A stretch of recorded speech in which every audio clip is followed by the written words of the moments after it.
Subscribe to Addictive Stories right now, because this is a kind of story that stays with you long after it ends.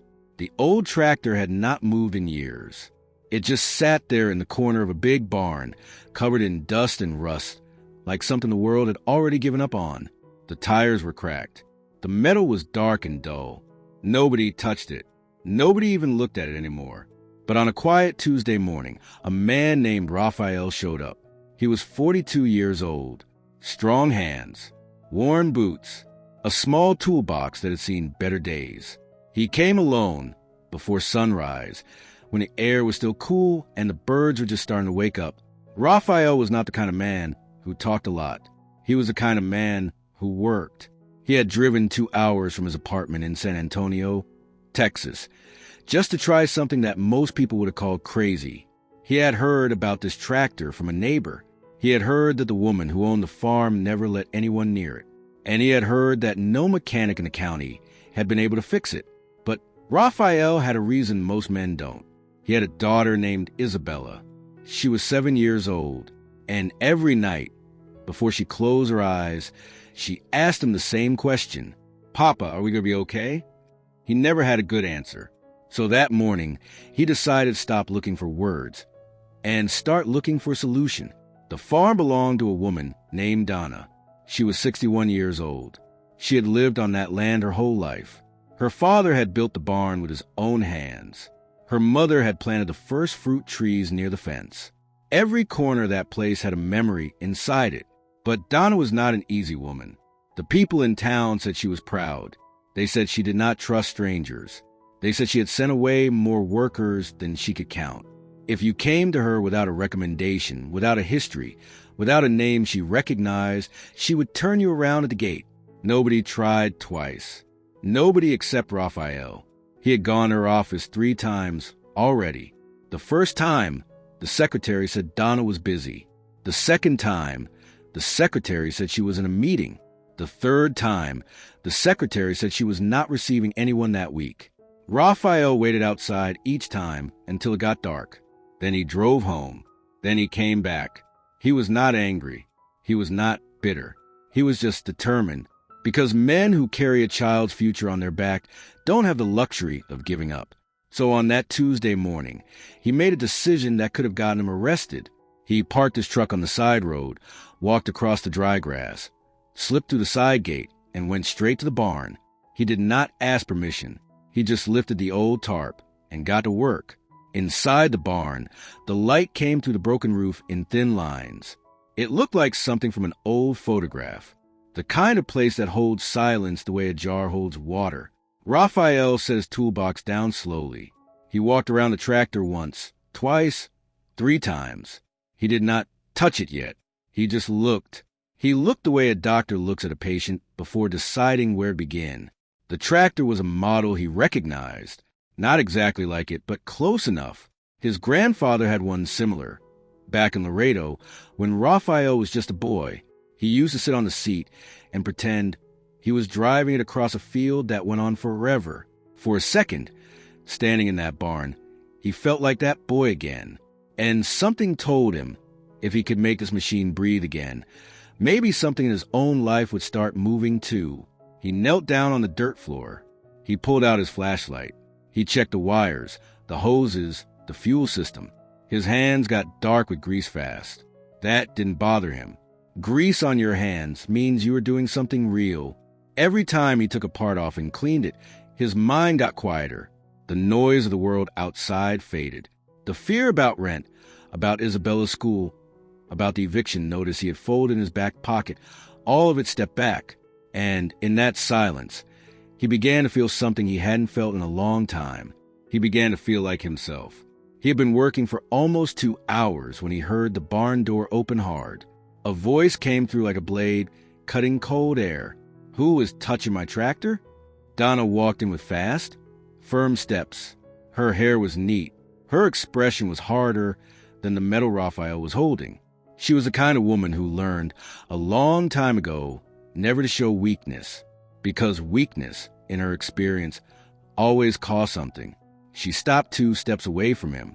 Raphael did not jump up, not because he was brave, because he knew that if he moved too fast, it would look like guilt. So he kept his hand on the wrench, breathed once, and turned his head slowly. "Ma'am," he said, "I know I was wrong to come in like this, but I only wanted to show you that I can fix it." Donna looked from the man to the tractor and back again. She was trying to make sense of what she was seeing. A stranger, covered in grease, kneeling in her barn on a Tuesday morning. "Show me," she repeated. Her voice was dry. "Show me what exactly? And for who?" Raphael felt his throat close, but he made himself say the truth, all of it without decoration. "For you, ma'am. For anyone who will still hire a man who comes with a daughter. Nobody wants that. They say I'm the problem. But I know how to work. I know how to fix things. And I know I can make this machine run." Donna let out a short laugh. Not a friendly one. "You broke into my property," she said. "And now you expect me to thank you for it?" Raphael lowered his eyes. He didn't argue. "I just want you to look at me for 5 minutes," he said, "and see that I didn't come here to steal. I came here to try. That's all." The word try hung in the air between them, and then, as if the world itself wanted to interrupt the silence, the engine made a sound. Low, rough, like a man clear his throat after years of not speaking. Then it made the sound again, louder, more certain, and then the tractor started. Not smooth, not perfect. First it growled unevenly, like something waking up from a long sleep. Then it settled into a deep, full rumble that made the whole barn shake. The sound ran out across the empty fields like an announcement of something important. Donna went completely still. Her eyes caught the light for just a second. Something passed across her face that she tried to hide immediately, but she was too slow. Raphael saw it. It started, Donna said quietly, almost to herself, and in that moment, something inside her shifted. The anger was still there, but now it was mixed with something she had not felt in a very long time. Surprise. Real surprise. Raphael turned off the engine slowly, the way you shut off a machine you respect. Then he spoke, quietly, almost to the tractor as much as to her. "This machine wasn't dead, ma'am. It was just sleeping. It still has good bones," Raphael continued. "It just needed 2 things, hands and patience." Donna swallowed, and for just a moment, the rich landowner disappeared. What appeared in her place was something older, a young girl who used to watch her father work on that exact model, in this exact barn. She stood there looking at the tractor, like it had just told her a secret she had spent years trying to forget. When she finally looked back at Raphael, her voice had lost some of its ice. "What is your name?" she asked. He wiped his forehead with his arm, leaving a dark smear across his skin. "Raphael, ma'am." She studied him for a moment. Then she asked a question that had been sitting in her chest since she walked in. "Why this tractor? Why didn't you just go to the main office, like everybody else does?" Raphael gave a short, humorless laugh. The laugh of a man who has knocked on too many doors and only found walls behind them. "I went 3 times, ma'am. Your secretary said you weren't seeing anyone. I waited outside until dark, all 3 times. Donna went completely still. The frustration she had been pointing at Raphael turned slowly in the air like a knife, finding a new direction. 3 times, she repeated, almost whispering, and each word landed heavy, like she was finally feeling the weight of every door that had been closed in her name by people she had trusted to represent her. She had not known, and that, somehow, changed everything. "So I did what I had left to do," Raphael said. He said it simply, without drama, without asking for sympathy. "I know it was wrong. I know, but I didn't have a plan B anymore. I have a daughter. Her name is Isabella, and when she sleeps, I sit there and I think, I cannot fail her, because if I fail, there is no other adult in this world to catch her." Donna pressed her lips together. For a few seconds, something old fought something new inside her chest. "How old is she?" Donna asked. Raphael hesitated. Talking about Isabella always felt like opening a door that went somewhere very private. 7, he said, small still, but she understands too much. She has already seen too much. Donna breathed in slowly. When she spoke again, the voice that came out had less frost in it. "Where do you live?" In a rented room near the highway market, he said. Cheap, small, but it's what we have right now. He looked up with borrowed courage.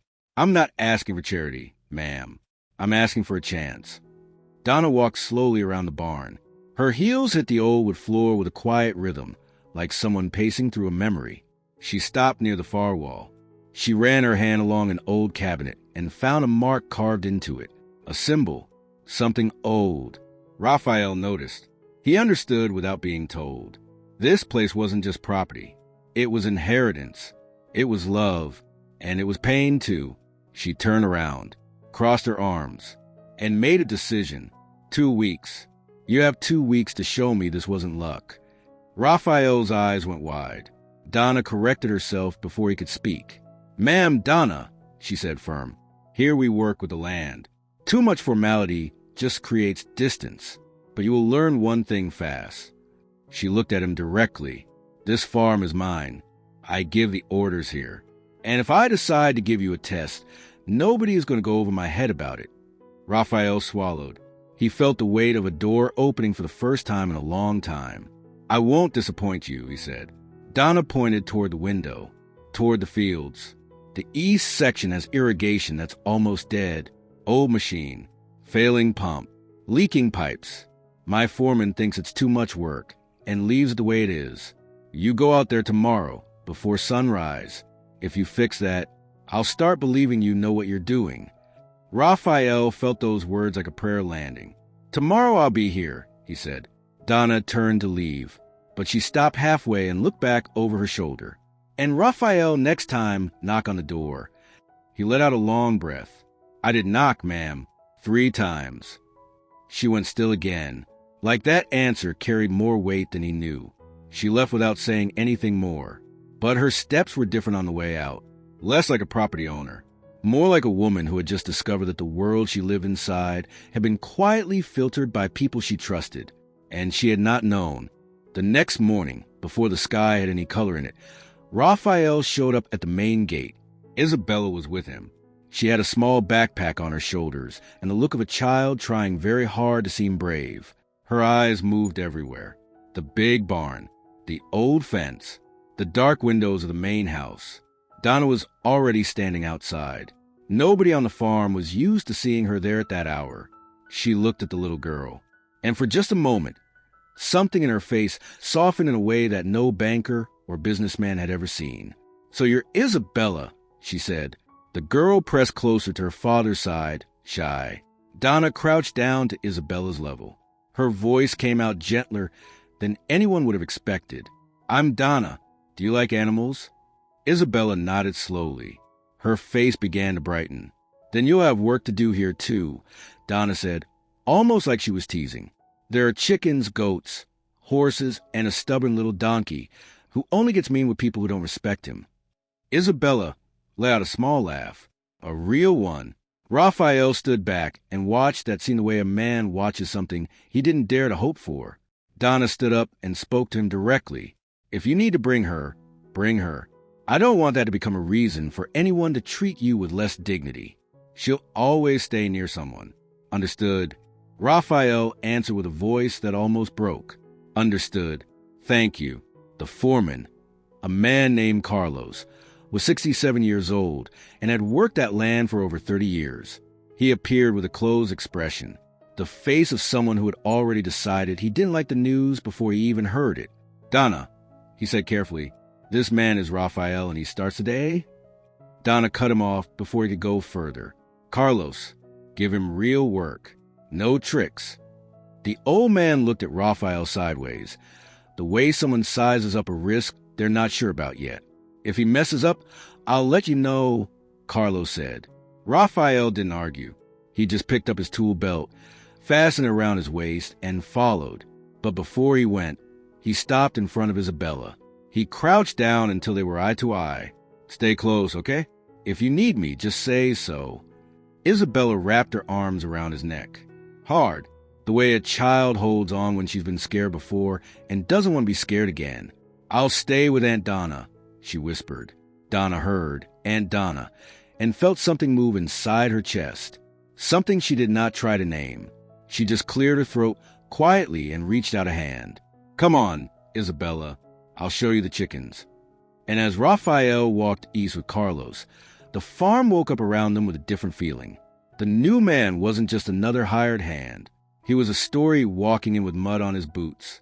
And Donna, who had kept herself distant for years, was walking through her own property with a child asking innocent questions that cut sharper than anything on her desk.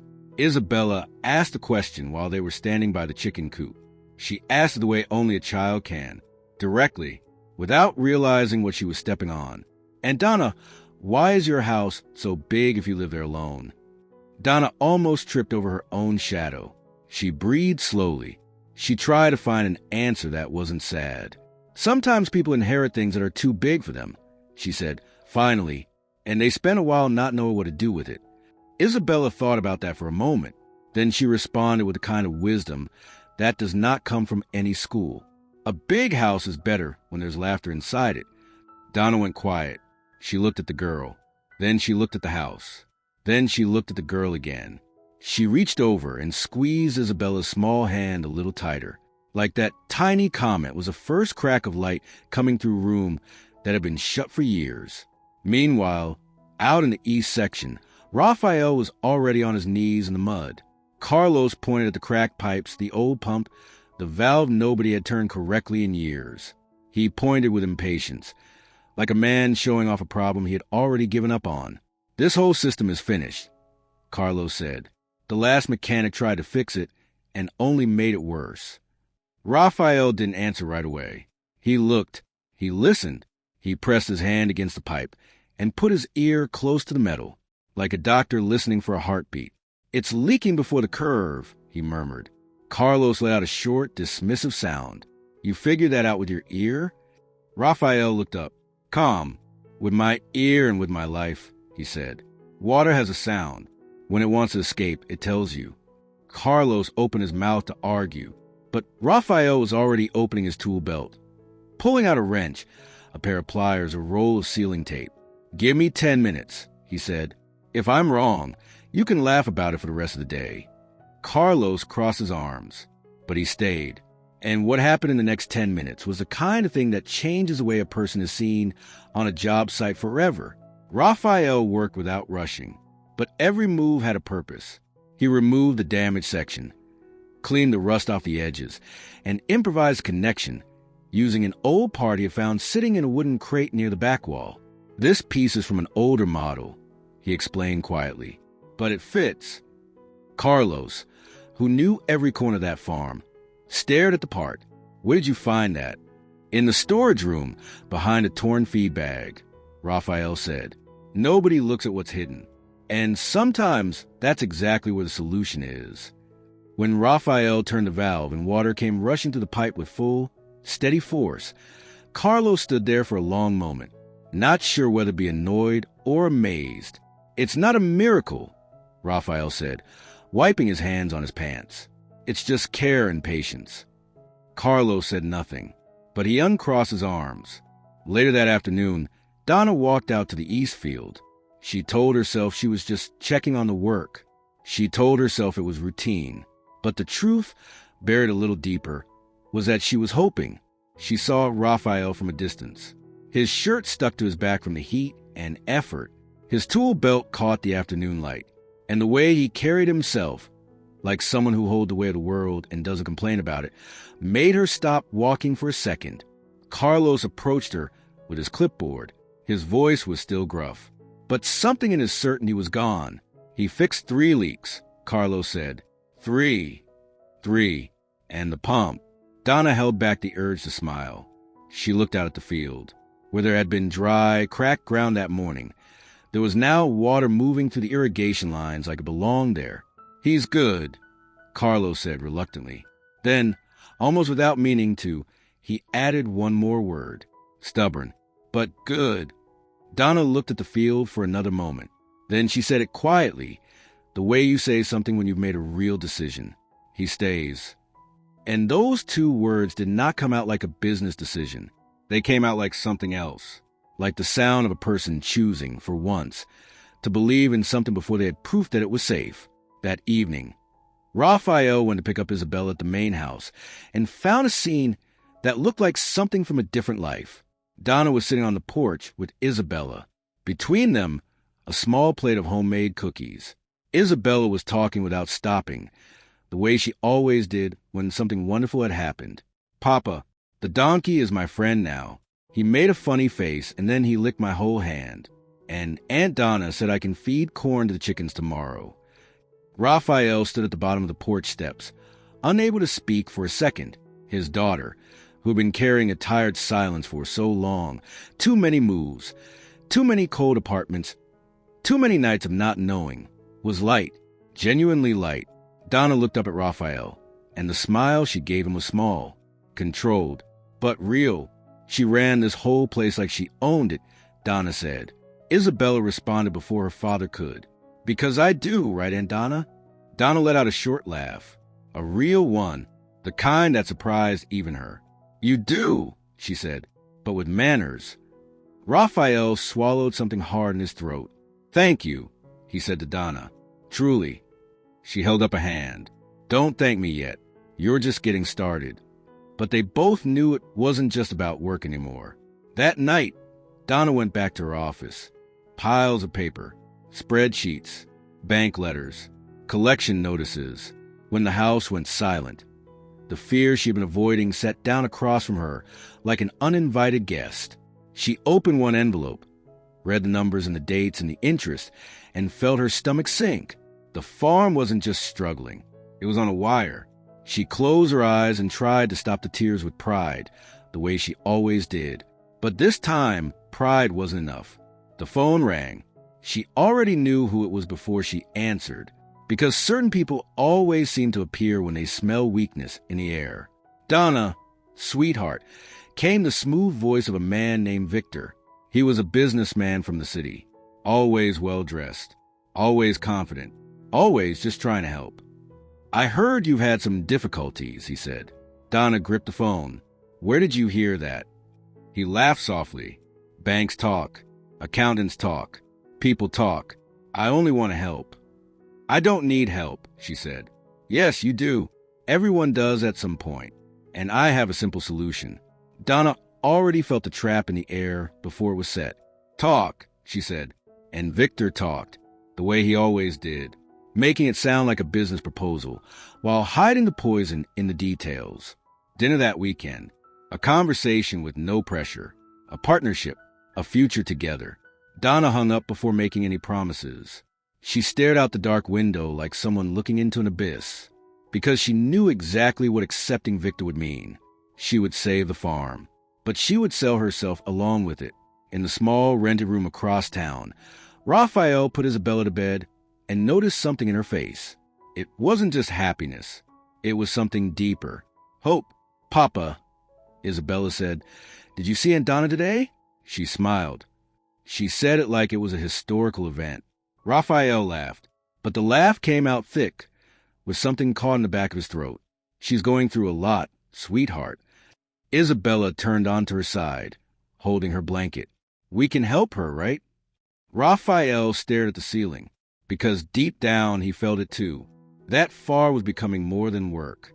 It was becoming something like purpose. And purpose, when it calls you, doesn't ask for permission first. "We'll see," he said, but in his heart, he already knew the answer. The next morning, Raphael arrived earlier than anyone expected, not because he was told to, but because he could feel that every improvement on that land was buying time against something falling. Carlos watched from a distance, and for the first time in more years than he wanted to count, he found himself respecting someone without choosing to. "Why do you push yourself like this?" Carlos asked quietly one afternoon near the barn. "You've already proven yourself," he added, almost reluctantly. Raphael tightened a bolt, then looked at the old foreman. "Because when you're a father alone, you don't work just to earn. You work so you don't come home wearing shame." Carlos went still. Then, after a pause, came the question, low, almost against his will. "And the owner, Donna, are you getting too involved?" Raphael stopped for half a second, then answered with honesty that felt almost dangerous. "I didn't plan it, but I care, and Isabella already feels attached." Carlos exhaled long and slow, the breath of a man who has seen this movie before. Be careful, son. The world likes to crush beautiful things before they grow. Raphael went back to work without looking up. I've been crushed before. This time I'd rather fight. Donna tried to spend that day like nothing had changed. But everything in her body gave her away. The way she held her pen too tight. The way she stared out the window at the fields like she was searching for an answer written in the dry grass. The long silences between one task and the next. By late afternoon, Raphael came into the office with a simple report on the repairs. But he stopped in the doorway when he saw her face. It wasn't ordinary tiredness. It was a specific kind of exhaustion that comes from holding up an entire building with your bare hands. Alone. Donna, he said quietly, you look pale. She attempted a smile that convinced no one, not even herself. It's just work. Raphael closed the door carefully, like he didn't want to startle the moment. No, he said, that's not just work. I know that look. It's the look of someone trying not to collapse. She breathed in slowly. For a few seconds, it seemed like she was deciding between staying a wall or becoming a person. Then the wall cracked. The farm is sinking, she said. Her voice came out in pieces, almost like a confession. I found out today. It's not just debt. It's a hole. Raphael stood still. Those words hit him too, somewhere real. What are you going to do? She opened a folder and pushed some papers across the desk. Bank notices, deadlines, interest rates, the kind of numbers that don't leave room for sentiment. If I don't get money fast, I lose the land. And if I lose the land, I lose everything. Raphael had no fortune to offer, no last name that opened doors, no wealthy uncle waiting in the wings. But he had something that many rich people don't, a real, unshakable will to solve things. There has to be a way out, he said, more to himself than to her. Donna gave a short laugh with no humor behind it. There is, and I hate it. He frowned. What way? She looked to the side, like saying the name would bring the problem to life. Victor. When she said it, the room felt smaller. Raphael understood what she hadn't said, and something tightened in his chest. Not just fear, not exactly jealousy, something closer to helplessness, because he knew what men like Victor offered. Fast solutions with invisible interest.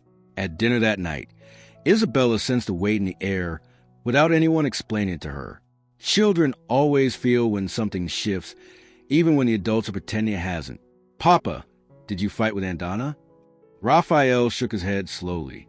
No, sweetheart. Then why do you look sad? He ran a hand through his hair.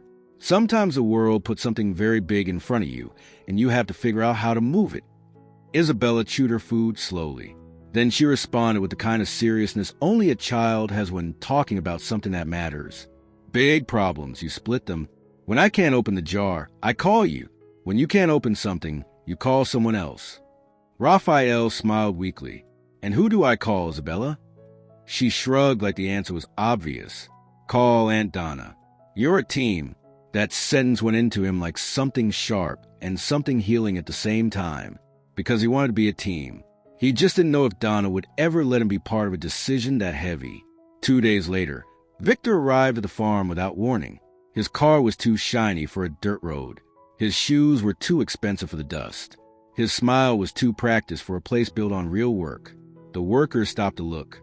Carlos went rigid the moment he saw the car, the body language of a man who recognizes an old threat. Donna came down the front steps with her back straight and her face composed. But Raphael, watching from the east field, could see what nobody else could. She was armoring herself on the outside to keep from trembling on the inside. Victor walked in like he owned the place already. Expensive watch, expensive shirt, a smile that had been trained to disarm people. Donna, he said warmly, so good to see you. She did not extend her hand.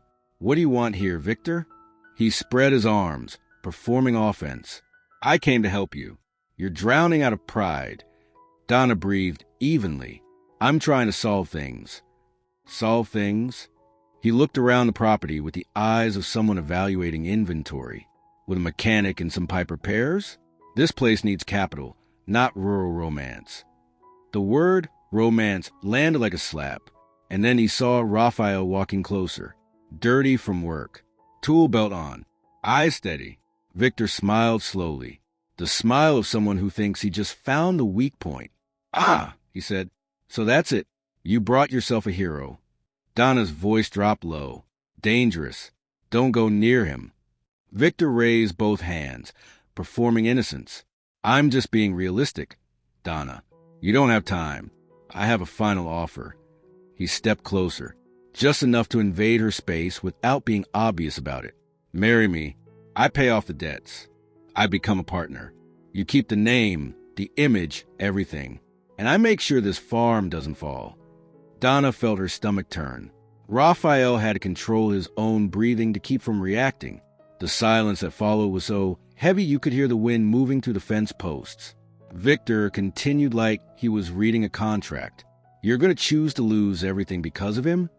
He gestured toward Raphael with his chin. "That man cannot support you. You deserve security." Donna looked at Victor with a calm that was frightening. Security without respect is a cage. Victor gave a short laugh. "Respect doesn't pay the bills."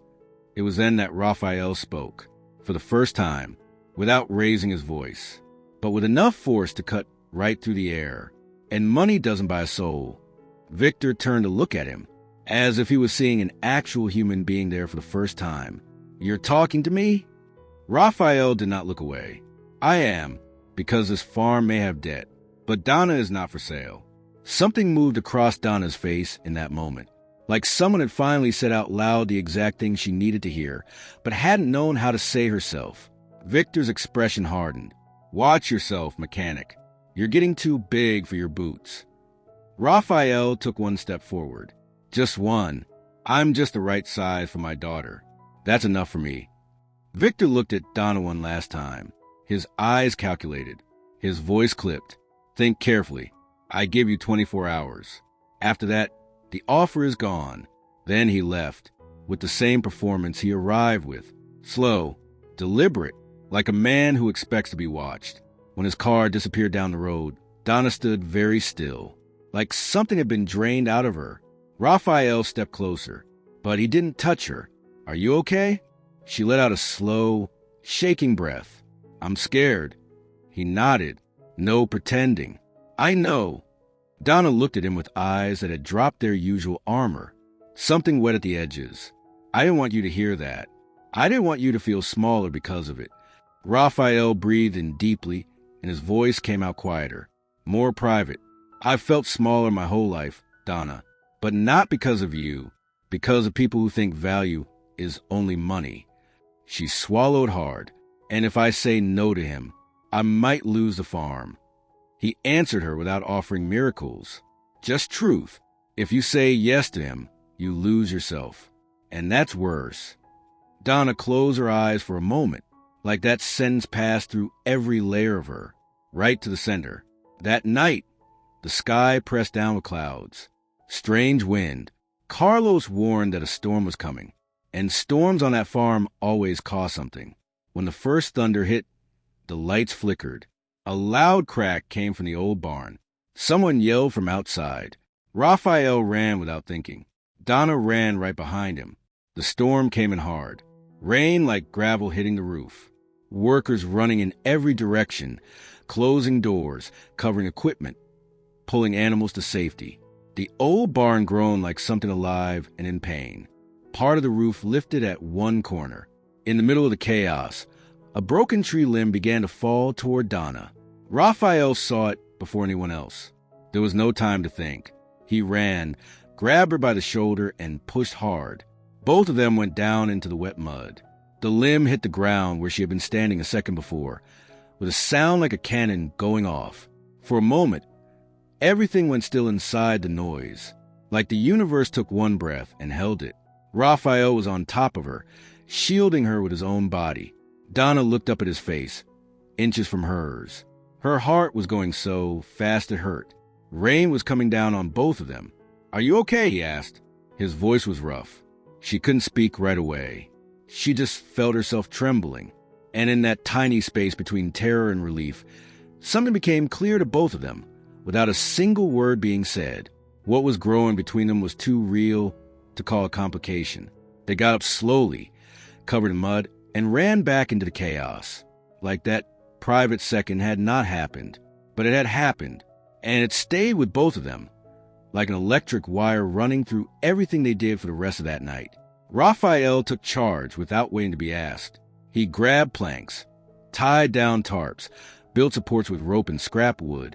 In 20 minutes, he had turned a situation that could have been a disaster into something that was just going to cost money and time. Donna didn't go back inside the main house.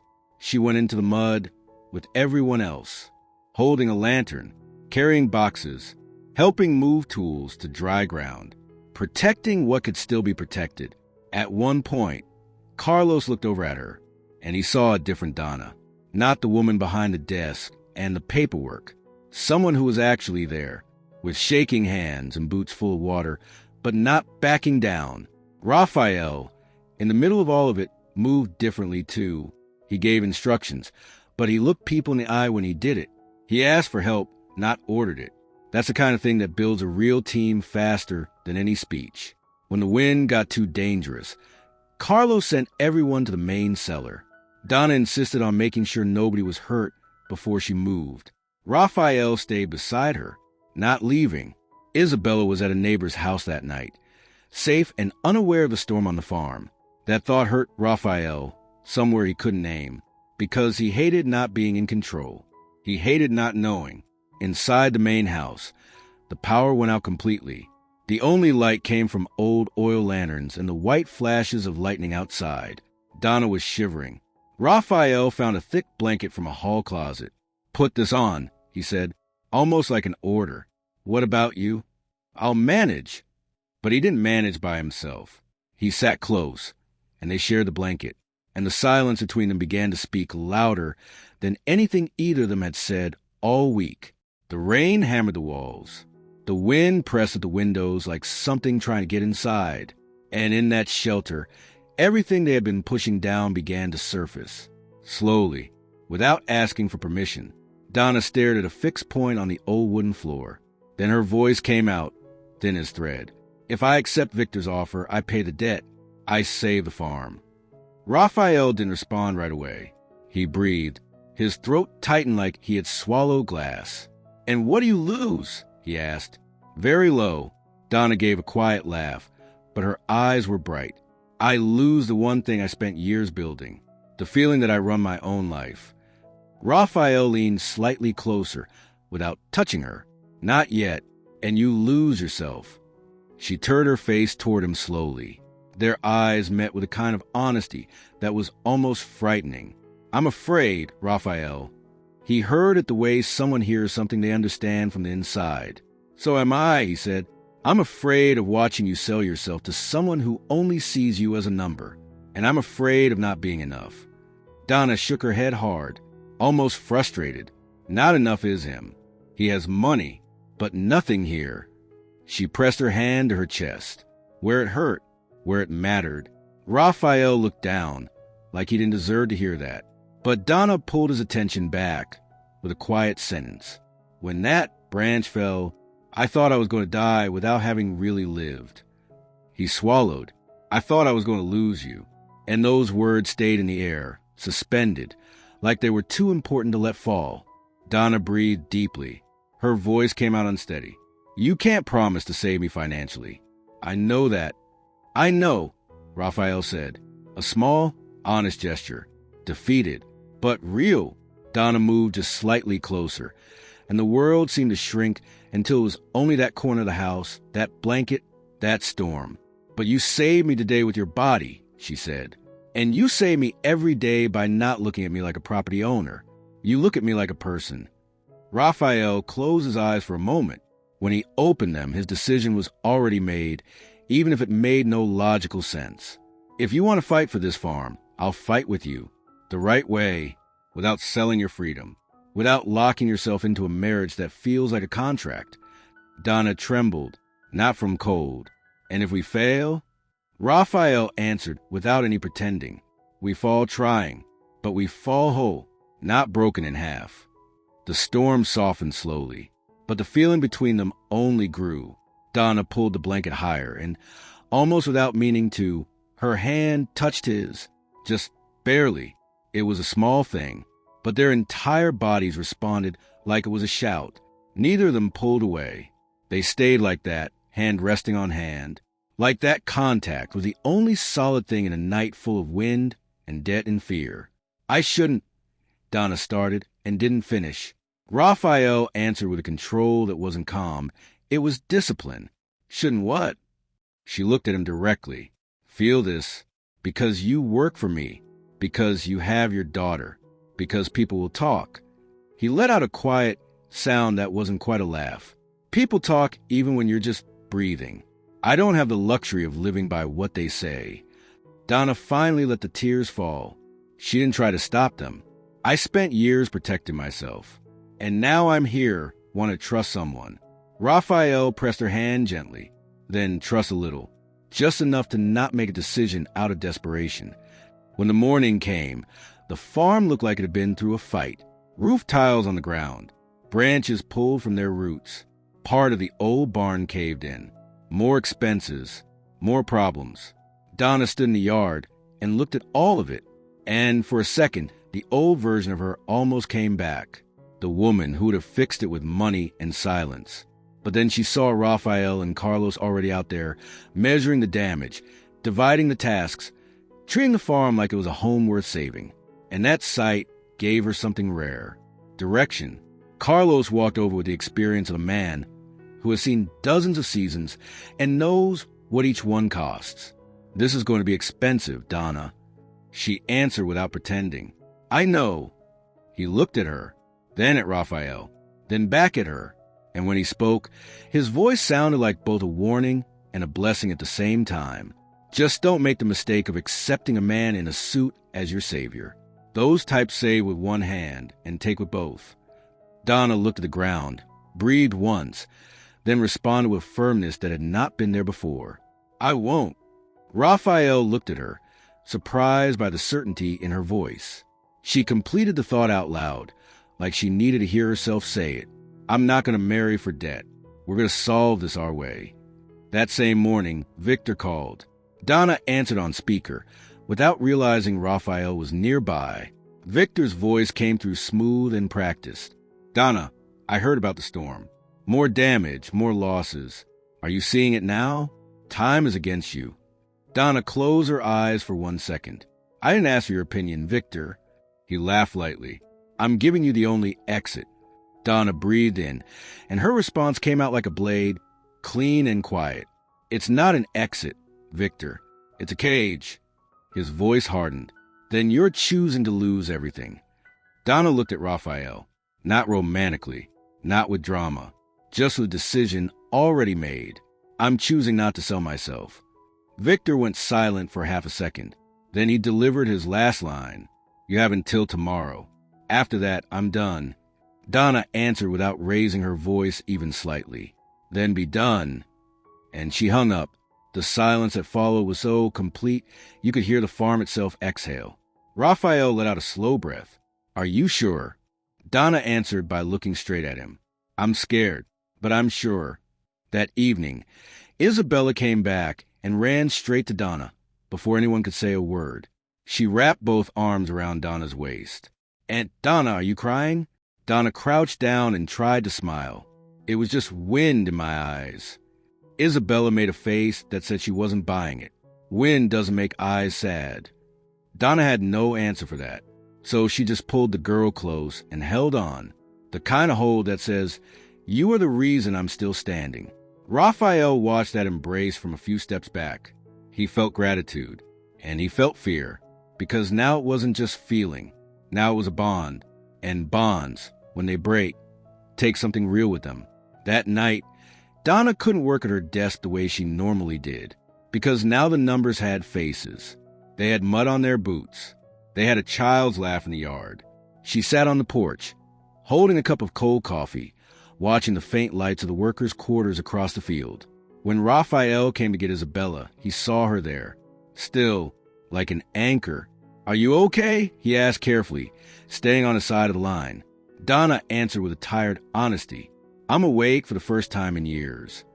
Raphael gave a small smile, sad and beautiful at the same time. Then it's worth it. Isabella interrupted, the way she always did, pulling at her father's sleeve. Papa, is Aunt Donna coming to see the baby chicks tomorrow? Donna laughed, and that laugh had something in it that nobody in that house remembered hearing before. If you invite me, I'll come. Isabella threw her arms wide. You're invited. Raphael looked at Donna with the kind of quiet gratitude that doesn't need words. Donna felt the weight of the choice she had made on the phone with Victor. It wasn't just about refusing to marry for money anymore. It was about choosing to build something where people weren't crushed by fear. That was the real decision. The next morning, Donna called a meeting. No fancy language. No prepared speech. She brought together the workers and a few neighbors and spoke the way you speak when you've run out of pretending. I'm not firing anyone to make a bank happy, she said. I'm going to open this farm to people who want to experience the real countryside. Real food, real animals, real work. But I need you with me, because this isn't a project on paper. It's a project on the ground. One of the neighbors raised his hand. And if it goes wrong? Donna answered without decoration. If it goes wrong, at least we fall trying. Standing up, not on our knees. Raphael had been turning the idea over for days. He laid it out for Donna and Carlos that afternoon. Direct sales. Cheese, eggs, vegetables, honey. No middleman. The money comes in cleaner. He pointed toward the old guest cottage near the orchard. And this place, my grandfather used to say that people pay to feel something real. If we fix it up, honest and simple, we can take guests. Carlos made a doubtful sound. Rural tourism. Exactly, Raphael said, and the farm's own story sells itself. Donna was quiet for a long moment. She looked at the cottage. She thought about her father. She thought about what he would have said. Then she said 3 words. We're doing it. That afternoon, Isabella discovered the cottage and came running back with her eyes wide. Papa, what's that little house going to be? Donna crouched down.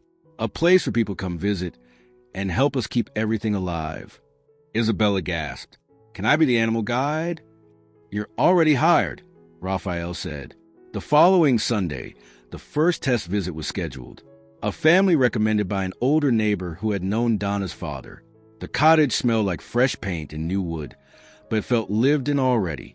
Simple curtains, a made bed, coffee brewing on the old stove, a basket of eggs, and a handwritten note from Donna on the table. Welcome. This is real life. When the family arrived, Isabella stepped forward like she had been doing this for years.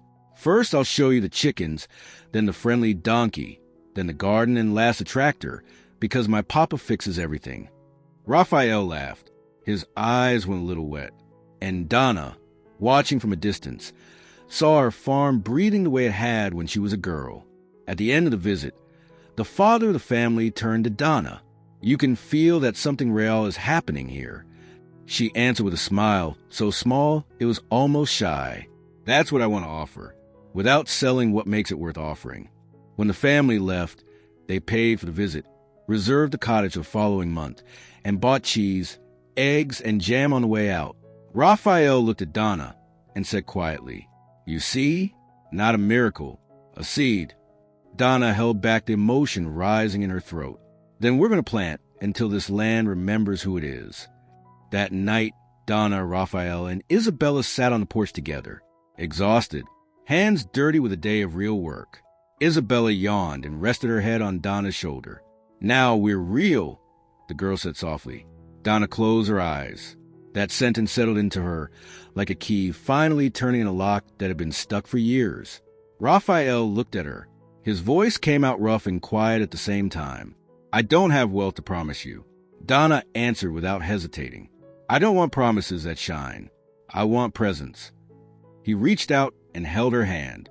And for a while they just stayed like that. No rush. No performance. Letting the quiet say what words couldn't carry. I don't know what tomorrow looks like, Donna said. Raphael pressed her hand gently. It looks like us together. She believed him. Not like a beautiful line. Like a real choice.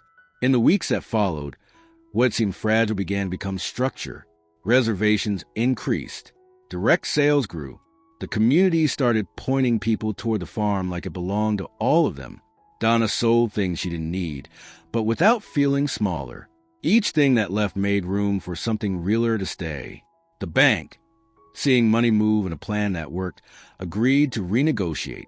Carlos stopped fighting the new and became its fiercest protector. Raphael became part of the decisions, part of the house, part of the future. And Isabella grew up in the middle of all of it, like a living reminder that family is not a contract. It is a choice made again every single day. If this story reached somewhere real inside you, don't ignore that feeling. Maybe there's a tractor in your own life too. A dream left in a corner.